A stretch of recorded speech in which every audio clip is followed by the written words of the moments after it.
What's up guys, and in today's video I'm going to show you the rigs that I use in my fishing for striper fishing on the Sac River. So yeah, let's just get into it. Now the first thing I do is so right here is all the stuff that you might need. The bell is optional, but I'll go over that in a bit. Now all you need is some sort of this little red slider right here, and all you do is just you slide this onto your line. Oh, first put the weight on. This is just like a 1 ounce weight. If you're fishing shallow and slow current, then just a 1 ounce weight is fine. If you use the spots that I recommended, you don't really need like a 2 ounce or 3 ounce weight. So yeah, just a 1 ounce is fine. So you just put it on like that, and then you just clip it so the weight can't leave. Then it's open.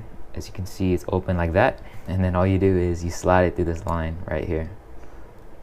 And you can find just this red part over at Walmart, bait shop, anything pretty much. Walmart should have all this stuff. So yeah. Alright, so now what you need is swivels. And if you need any of this, I'll link some of this stuff in the description below. So yeah. So you don't even need to go to the store. You can just buy off of Amazon or something that I'll link in the description below. So you buy it from the comfort of your own house. You don't even need to go out. Alright, so all you gotta do is just tie this on. I'm using the Palomar knot right now, but you can use any knot that has enough tag in at the end to attach your hook to, as you can see. So yeah. Alright, so now when you got that tied on, now when you pick this up.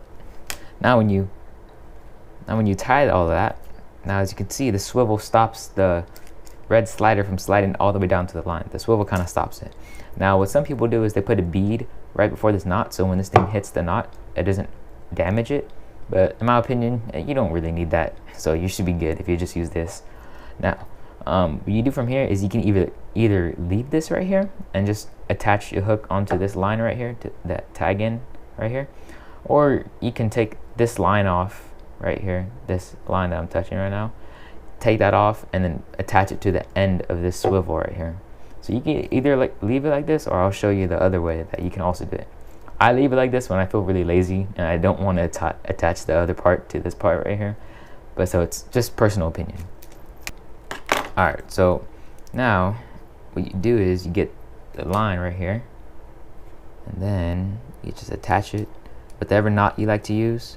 I'm just using the clinch knot, and if you need these knots, just YouTube these. They have plenty of YouTube tutorials on how to tie the Palomar knot and the clinch knot.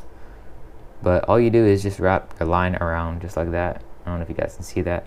Wrap it around like 5 to 10 times, depending how much you want to wrap it. I won't wrap it too much, and then just stick it through the little bunny hole right there. Stick it through, and then just cinch it down. Perfect. So it's just like that. Now when you do it, now it's perfectly straight. This can slide freely, and the swivel stops it from sliding anymore.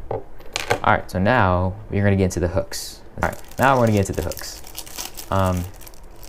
These are just Eagle Claw snails right here, bait holder hooks. This is a 3/0 size right here. For sizing, I say a 1/0 to all the way to a 5/0 would be perfect for stripers.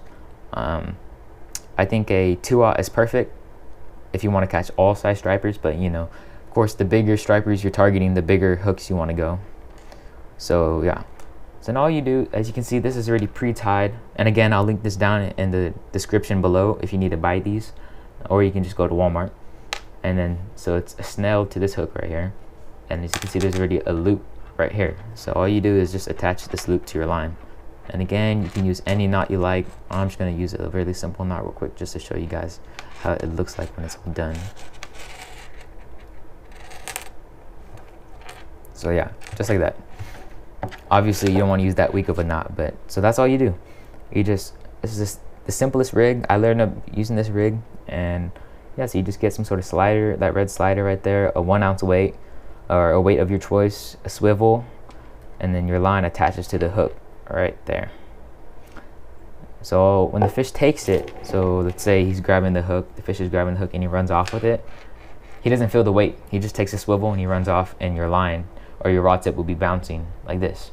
We went over the bell, the entire rig, the weight, and stuff like that. Now the only thing to do is to attach your bait pretty much onto the hook. So now all you got to do is get some sort of thread. Sewing thread works just as fine. So yeah, sewing thread works just as good. You can use the color. Don't get too caught up over the color because they're just there for the food anyways. But just a white's fine, a brown is fine, or a black. Right here, I just picked this up at the bait shop. Walmart probably has this too. And again, I'll link some of this stuff down in the description below, so you can just buy it. All right, so now let's just say I put on the bait and I have it on my hook. Especially if you're using sardines or just any bait for that matter, it's a very good idea to have this thread with you. So all you do is just, like, let's say I'm tying it on, and you just grab it and you just wrap it around your hook just like so. Keep on wrapping it, keep on wrapping it, keep on wrapping it, keep on wrapping it, and let's say I'm done wrapping it, and you just keep on wrapping it until like you feel like it's good and stuck on there. All you do is just grab it like that and you just snap it like that, and it snaps. So it's just gone. Put that away. Now you have your bait ready to go. This is just a popper. This is a Rebel popper. You just, I'll link this down in the description below. This is my favorite color, just the black and silver right here. And all it does, you throw on top, it floats, and this little hair feather kind of spreads open, and while the fish sees that, they just smack it. They just hit on top water, and you hear them, and you see them, and you hear them blow up on the water. As you can see, it's been pretty beat up by all the bass and striper I've caught. So yeah, this is what you use right here, and you just you throw on top, and you bloop one time, bloop, bloop, and you can mess around with the cadence. Sometimes you got to figure out what the fish want, but if they're there and they're active, they're gonna eat this little sucker right here. So yeah, go ahead and give that a try. Now the second bait I would use is just some sort of swim bait like this. Now you can't go wrong with the good old swim bait, you know. This is like the standard for stripers, and all it does, if you don't know how to use it, you just cast out and you let it sink for a little bit, and it'll swing down like this and kick at the same time. And when you start retrieving it, it'll start body rolling like that, and it'll start kicking its tail like this, and it'll displace some water. It'll displace a lot of water, and the stripers will come up and grab that top hook and get hooked.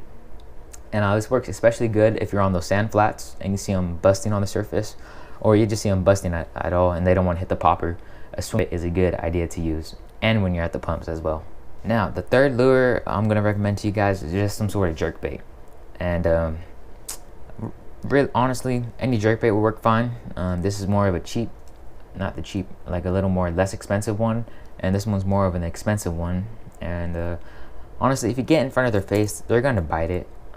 All you gotta do is just cast it out and you jerk it with your rod tip on slack line, jerk, jerk, jerk, and then you let it sit, and it'll suspend that right there in the water, or it'll slowly float up, or it'll sink, depending which one you get. So you just jerk, jerk, and let it sit, jerk, let it sit. And all you got to do is just that. And if you need any more detailed explanation, I suggest you go check out Matt Allen's video, Tactical Bassing. That's their YouTube channel. They do really good videos on jerk baits. And same thing with this. This is just the Jackal Re-Range 110. And again, guys, if you need the gear, I'll link it down in the description below. So yeah, that's all you do, guys, with the jerk bait. Some come with 3 hooks, some come with 2 hooks. Sometimes I prefer the 3 hook because you get them better. And yeah, and when you're fighting the fish on the jerk bait, if you look at my other videos, I fight them really, really light because these are treble hooks. They'll rip out really easy, and a striper's mouth is it's meaty when you get the right area. Like the side of the jaw is more meaty than like the gill plate or the area where you might hook them on the outside. So a jerk bait is a good bait to use because it gets them to react. So go ahead and try this out.